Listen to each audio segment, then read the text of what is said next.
All right, this is Mackie. We're back with another episode of the Hidden Threads podcast, and we got Samantha, Hello, Hell State. Hell State. Is it cold in here to you? I think it's fine. Okay. Yeah, I think it's I run comfortable. hot, so I keep it. You're I hot, keep the yeah. air running. But we got an interesting one today. We're just going to chat here a little bit and talk about why do you think it's more difficult to get away with a crime these days? And of course, we're going to talk about murder. Why is it so hard to get away with it these days? There's talk that there's some serial killers in the United States, but who knows, right? Mhm. My take is, so this Ryan Koberger guy, they've chased him down within a couple of months based off cell phone data and that. And then you have like the Zodiac killer. You ever read about him? A little, He never got caught, not much. right? He did broad daylight murders back in the 60s, 70s, and never got caught. What do you think the common denominator is that keeps him from kept them from getting caught in the old days? Lack of technology. Right. Yeah. Information spreads fast. And it's not your police I'm talking about. I'm talking about just regular people saying, hey, be on the lookout. You know, there's this happening, and people are more alert. Do you think they are?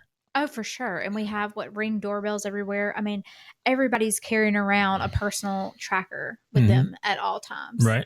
You know, you have all these devices in your home. You have traffic lights, or we can even run, to see who goes through traffic. I mean, you are being surveilled at all times, whether you know it or not. Watches tell you. So the Karen, I always bring up the Karen Reed case, but they used the victim's smartwatch to tell how much he had moved, his heart rate when he died, those kind of things. Yeah, isn't that insane? You didn't have that back then. So right. Yeah, you had John Wayne Gacy. He went on a tear over 6 years and killed 33 people. It took a while to get him arrested. You know, I don't know if you've ever read about it, how the police had to put undercovers on him. Then he busted the undercovers. They would drink beer with him in the bar. It was weird, man. Oh, I'm going to now, though. Right. But what got him was he buried the bodies under his house, and the smell gave him probable cause to go look. Okay. So, right. Yeah. And another guy got away because he would get these young men and bring them in and torture them and then kill them and bury them under the house. That's where they found the bodies, under the house. How do you not smell that yourself? I don't know if he enjoyed it. I don't know if it was like a product of his success of being a serial killer. I don't know. I heard that. Is it true that Jeffrey Dahmer, that he had like bodies in his tub and he would have to like shower over them? Mm-hmm. You know, like he butchered them, like cut them up like deer. So yeah. I just don't understand how. I mean, you can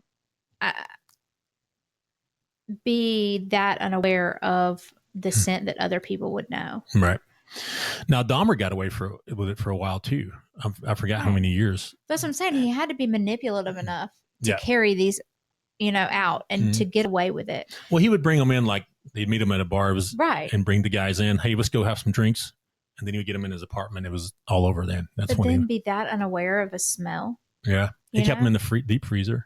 It's crazy. It's like the Brian Koberger guy. I mean, he wasn't stupid. So to make the mistakes that he made. Right. Leaving behind the scabbard. And then he got stopped by the cops for stupid stuff. Like running a traffic light and those things. You know, if you committed a murder, let's be a little more careful, right? Right. That makes you think. That's where your questions come in, right? Yeah. Did he really do it? Right. I don't know. I don't think if he did not do it, he would not have taken that plea deal. Yeah, I don't think so either. He would have wanted to go, let's get the evidence out there. Unless he was trying to save his own life. Because we do see, I forgot the statistics on that, but people who are later exonerated, I think it's like over half of them actually like pled guilty. So they're like, why did you plead guilty to a murder you didn't commit? And it's because a death penalty is on the table. Right. So if you're, in that situation where, like you said, the prosecution has all this power, all you have is a public defender. You can't afford anything else. You can't afford a private investigator. You can't afford an attorney.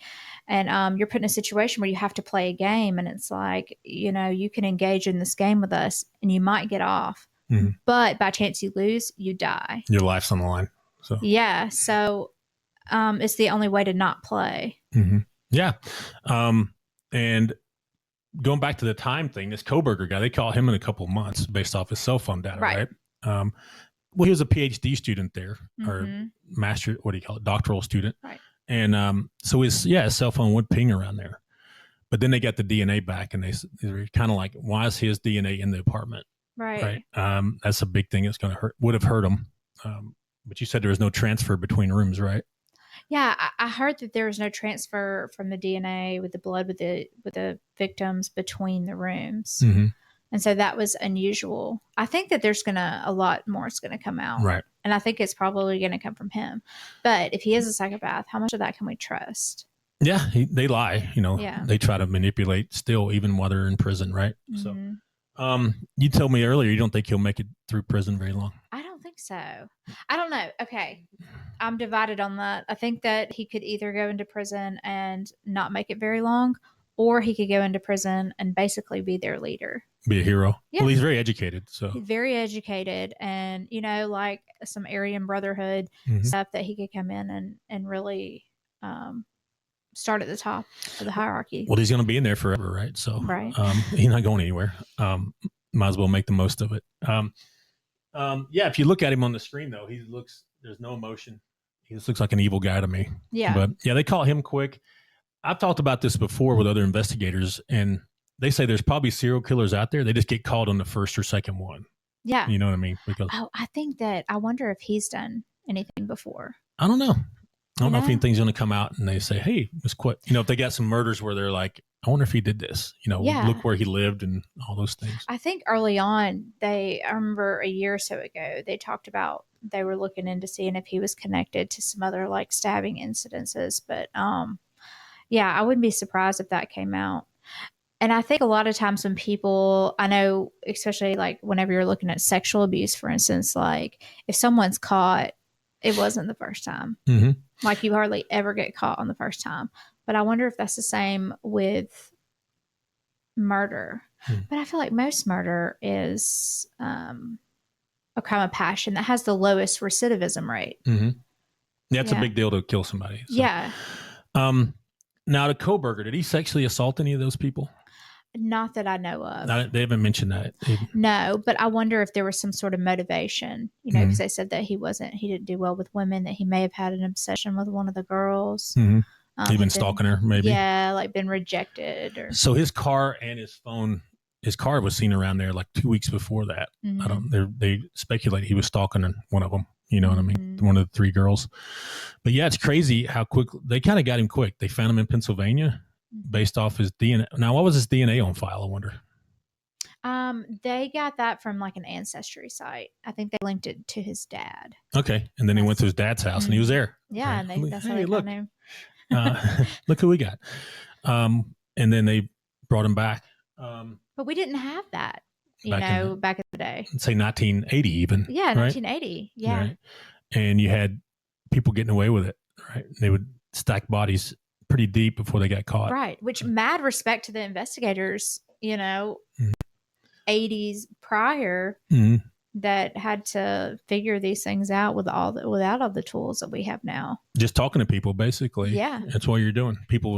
You get people to talk and telling their friends and all those things. And then you go further back in history, and I feel like we didn't have the system that we have now, that a lot of people were probably just convicted, just wrongfully convicted, right. But Yep.